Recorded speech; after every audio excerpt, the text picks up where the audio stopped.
Welcome to the Savvy Leader Podcast. I'm Kristin, and I'm here to challenge how you think, lead, and show up.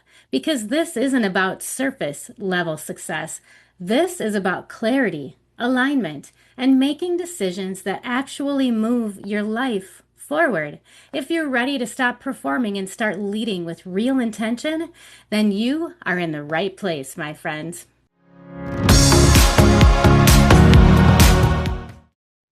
Welcome back to the Savvy Leader Podcast. I'm Kristin. I am the creator of the True North Navigation Method, founder of the Savvy Living Network. And I'm so glad that you're here because if you've been listening for a while, then you know that I love exploring the kinds of questions that are underneath the obvious questions. Not just how do I become more successful, but what does success actually mean to me? Or not just how do I move forward, but am I moving in the right direction?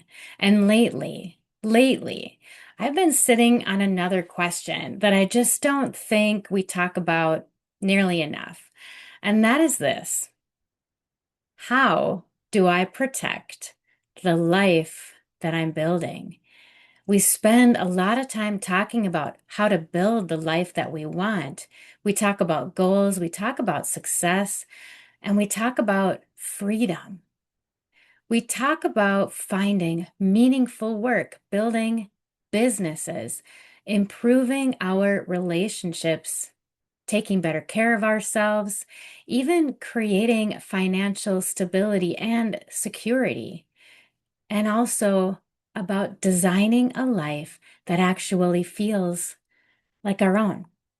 And all of that matters. It matters so much. But there's a point when building something and maintaining something become two very, very different things. And sometimes the very things that helped us create success can eventually become the very things that make that success completely unsustainable over the long term. Our willingness to say yes and our ability to solve problems, our tendency to take on responsibility, our ambition, our work ethic, our ability to carry so much. Those qualities can absolutely help us build a life, a really, really good one. But they can also make it very, very easy to keep adding to that life until we no longer have the capacity to actually live it. And that's what I want to talk about today because I don't think sustainable success is about doing less simply for the sake of doing less. I don't think it's about lowering your ambitions either. I certainly don't think it's about becoming less than. I think it's about learning to ask a different kind of question. And that's something more like, what is it that's worth carrying? Or perhaps more importantly, what is it that's really mine to carry? One of the ideas I've been talking about quite a bit lately is just because you can doesn't mean you should. And I think that this is particularly important for high level, capable people because capability creates a very specific kind of temptation. If you're good at something, people notice. If you're dependable, people come to you. If you can solve problems, you get handed more problems. And if you have experience, people seek out your advice. If you're entrepreneurial, you see opportunity everywhere. And if you're someone who has spent a good portion of your life being responsible for others, it can become very, very difficult to distinguish between this is possible and this is purposeful. They're not the same thing. And that distinction is worth sitting with for a moment or two because we live in a culture that celebrates what's possible. We do. If you can do it, why wouldn't you? If you have the skills, why not use them? If the opportunity is there, why wouldn't you take it? But here's the problem. Just because something is possible for me doesn't mean that it's purposeful for me. It's a very, very different way of looking at our capabilities. And I think a lot of us have built lives around what we're capable of doing rather than around what is actually worthwhile or important to us. We say yes because we're capable. We take it on because we know how to do it, and we solve the problems because nobody else seems to be doing it. We keep the project because we've already invested so much into it, and we keep the responsibility because we're afraid of what might happen if we let it go. And eventually, we find ourselves carrying things simply because we have proven that we can. Here's the problem. Your ability to carry something is not evidence that it belongs in your life. That's a very, very important distinction. And once you understand that, you can start asking an even better question. Not, can I do this, but is this purposeful for me? And that brings us to another important distinction, one between capacity and responsibility. They're not the same thing. I think we sometimes treat capacity like a resource that we're supposed to maximize. If we have an extra hour, we fill it with something. If we've got an extra $100, we spend it. If we have an open spot on the calendar, we schedule something. And if we have an idea, we pursue it. If someone needs help and we're capable of helping, we step in. And we call that productivity until we start to notice that it's really not productive at all. What if sometimes it's simply using everything available to us because it's available? Do you see the difference between what's possible and then what's also purposeful? You can have the capacity to do something without having the responsibility to do it. You can have the opportunity to do something without having the obligation to pursue it. And you can be really good at something without needing to build your whole life around it. And this is where I think sustainable success starts to look different from the traditional sense of the word. Traditional success often asks, how much can you accomplish? Whereas sustainable success will ask, what can you continue to accomplish without sacrificing the life that you've worked so damn hard to create? That question right there changes everything because now you're not just measuring what you can produce. You're considering what your success is actually costing you. And that's where the idea of margin comes into play. I've talked about margin a lot lately. And I don't define margin simply as extra time. It's a little bit more complex than that. Margin, though, is the space between what is required and then what is possible.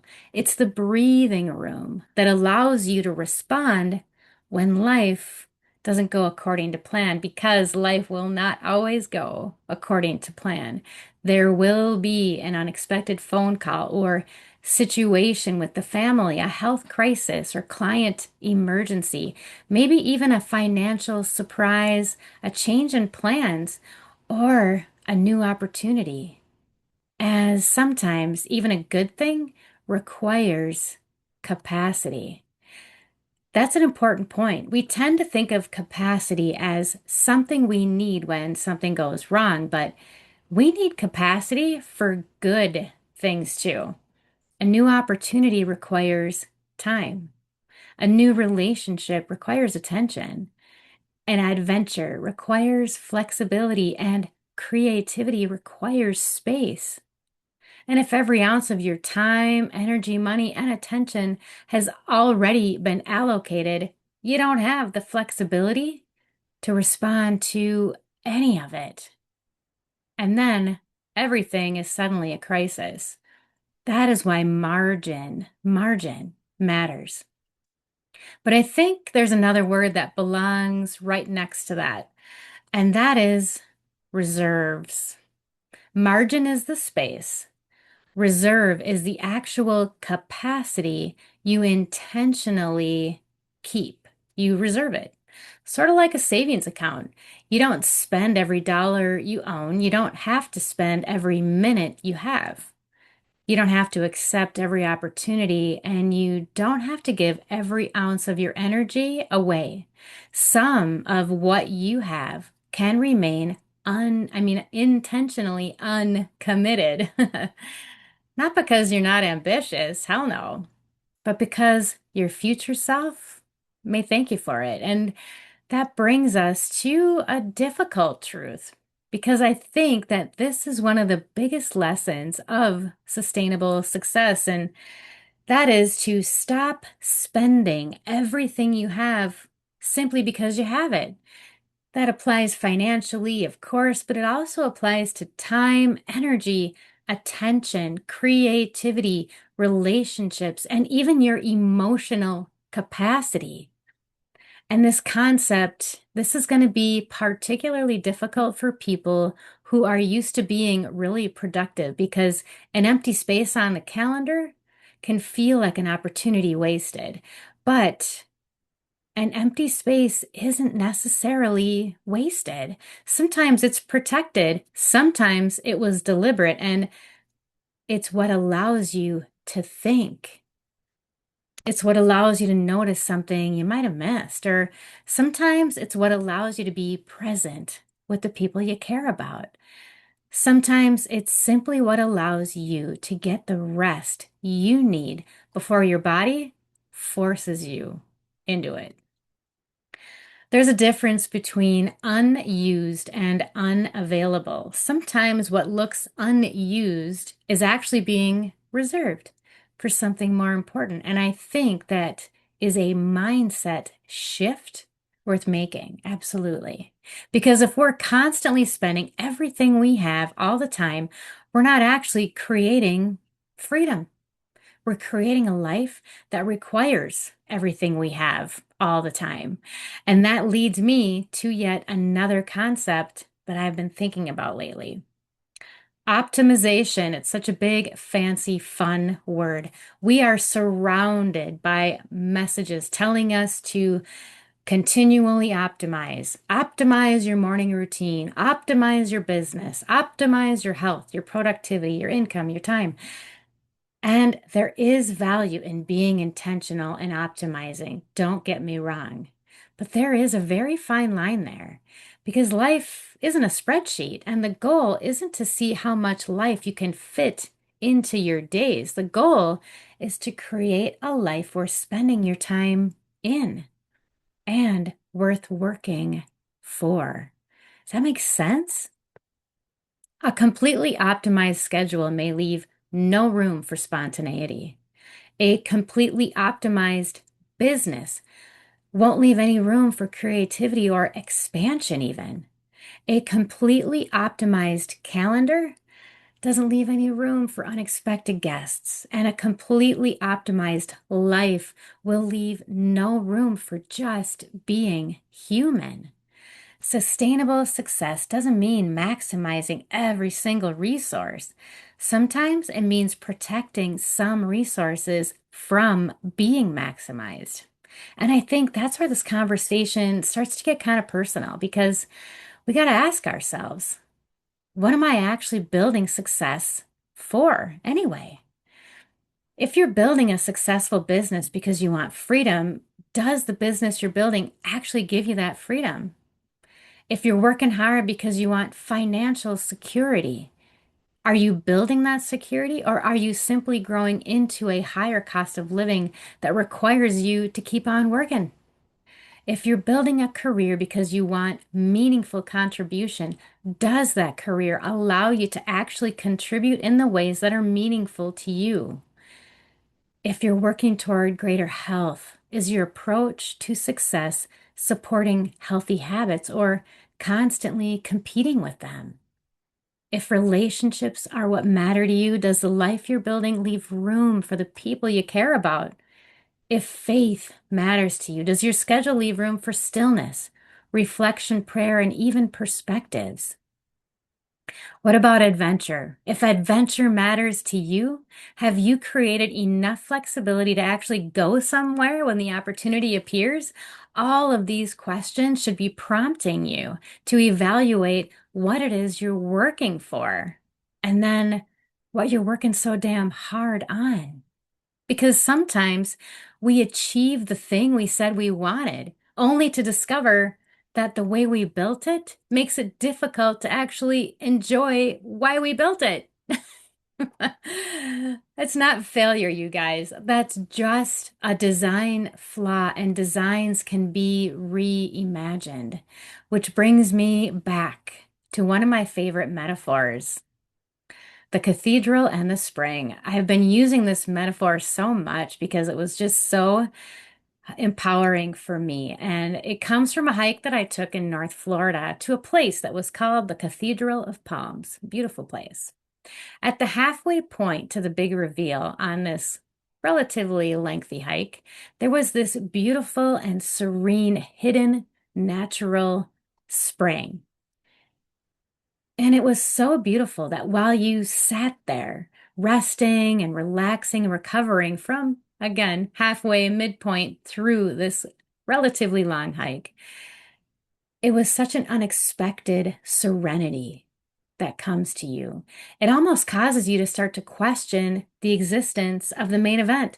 Does the Cathedral of Palms even exist? And how could it possibly be any better than this? Maybe this is as good as it gets.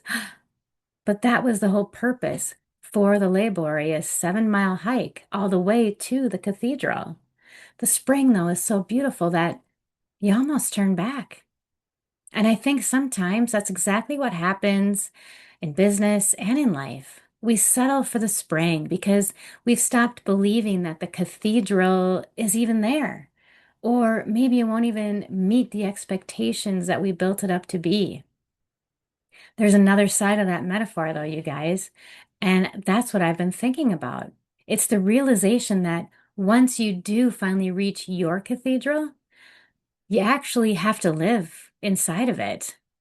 You can't spend your entire life building something beautiful and then be too busy maintaining it or building the next beautiful thing because you think that's what you're supposed to do to actually just fully live in what you've already built. It applies to business, careers, professional lives, relationships, even personal growth. You guys, this applies to all aspects of life.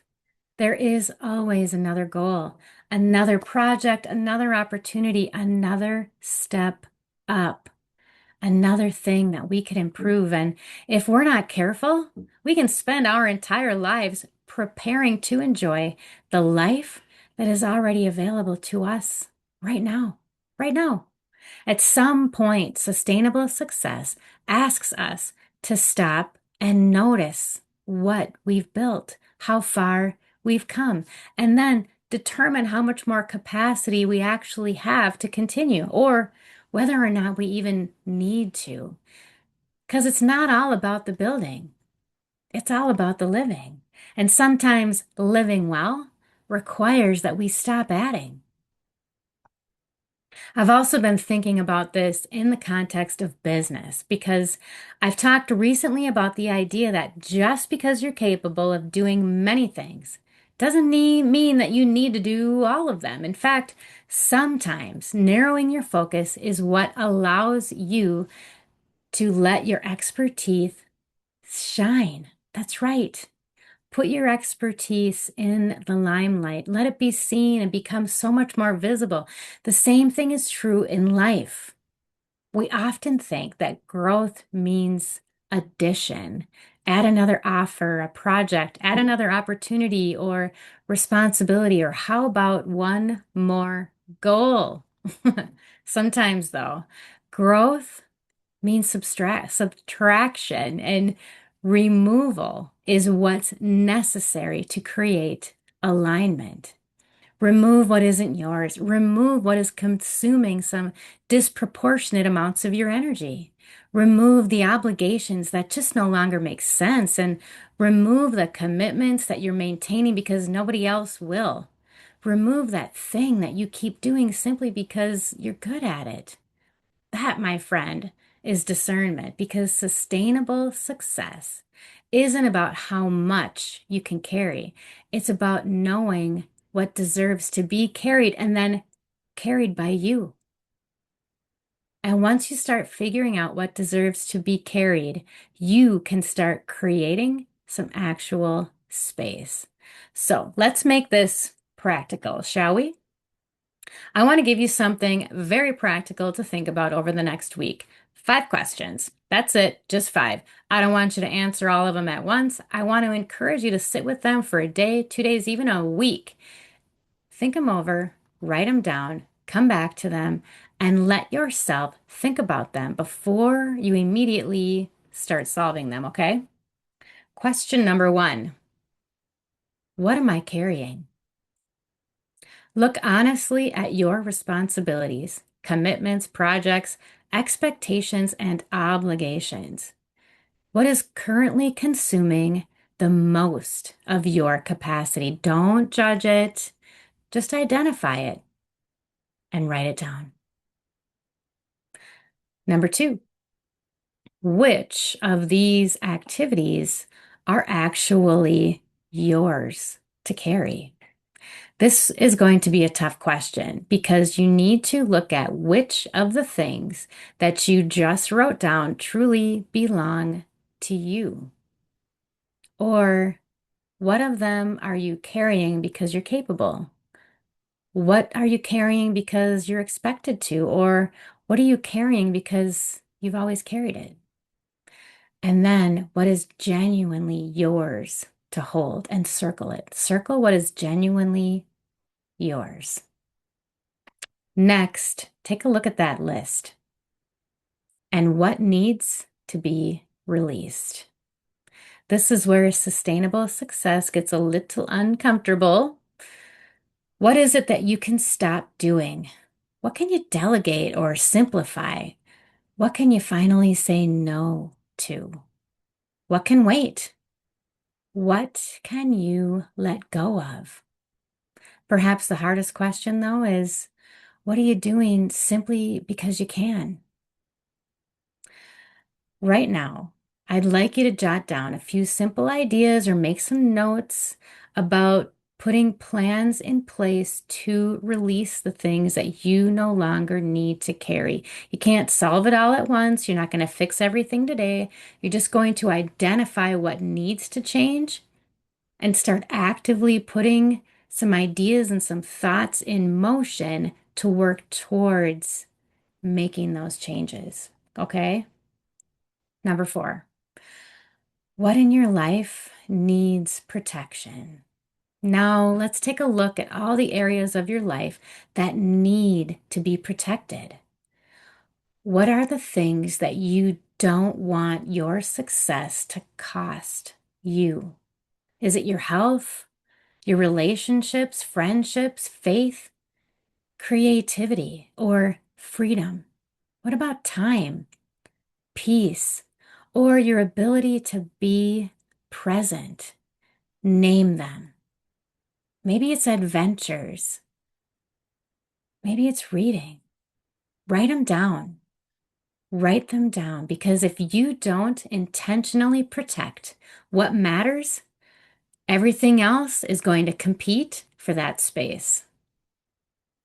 And then number 5, what reserve do I need to keep for myself?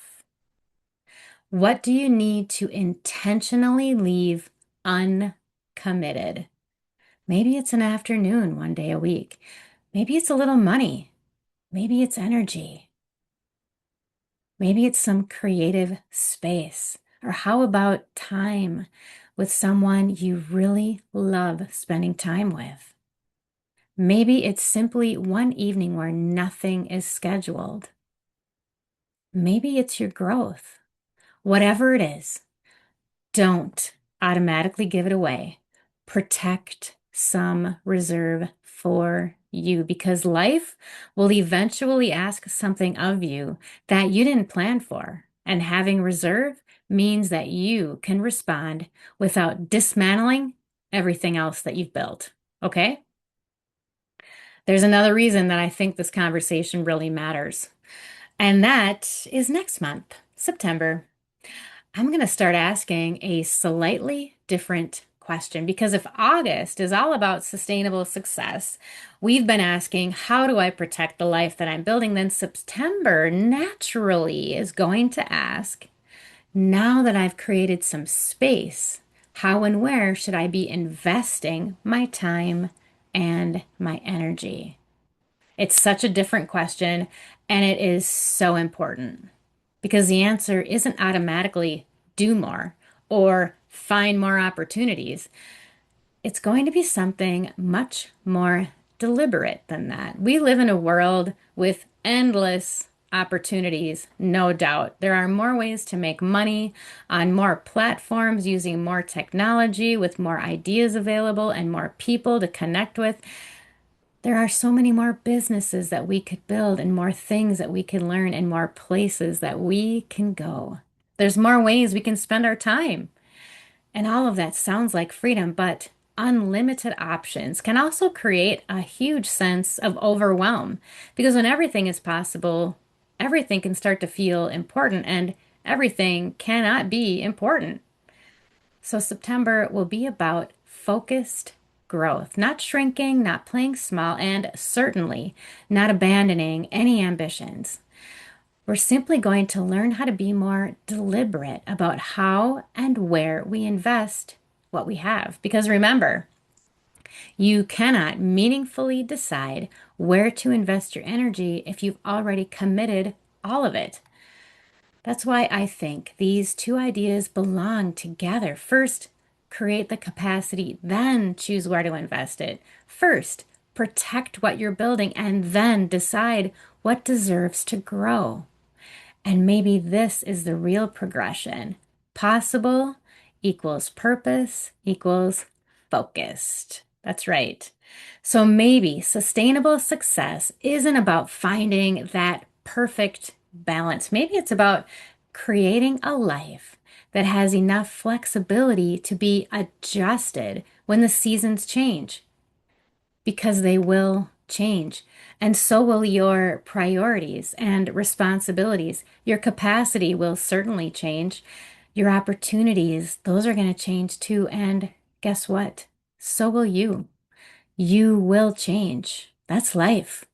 The goal isn't to create a life that never needs to change. The goal is to create a life that can change without falling all apart.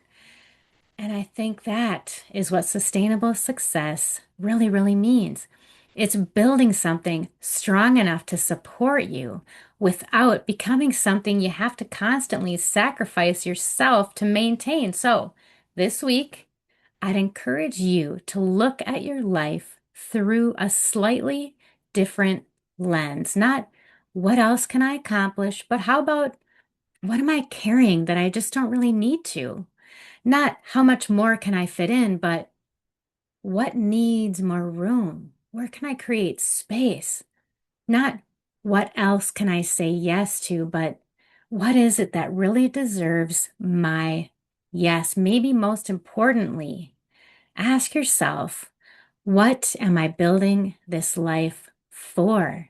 Because the point isn't simply to build a successful life. The point is to build a life that is successful by your definition.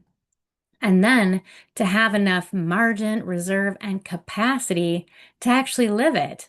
That is the kind of success worth protecting. And that's the conversation we'll continue into September because once you've created some space, where should you invest your time and energy next? Until then, remember, you don't have to carry everything you're capable of carrying. Sometimes the most strategic thing you can do is to put something down. And sometimes protecting the life you're building means deciding that enough is enough for now. Thanks so much, you guys, for spending part of your day with me. Until next time, keep finding your true north. Keep choosing direction over speed. And remember, your life is yours to design, and your success is yours to define. I'll see you next week. Bye now. Thanks for listening to the Savvy Leader Podcast. If something in this conversation made you think differently, that's the point. Share this episode with someone who needs it and make sure you're subscribed so you don't miss what's next. For more conversations on clarity, alignment, and real leadership, connect with me through the SavvyLivingNetwork.com and join the conversation at the Savvy Leaders Lounge on Substack. Until next time, lead with intention.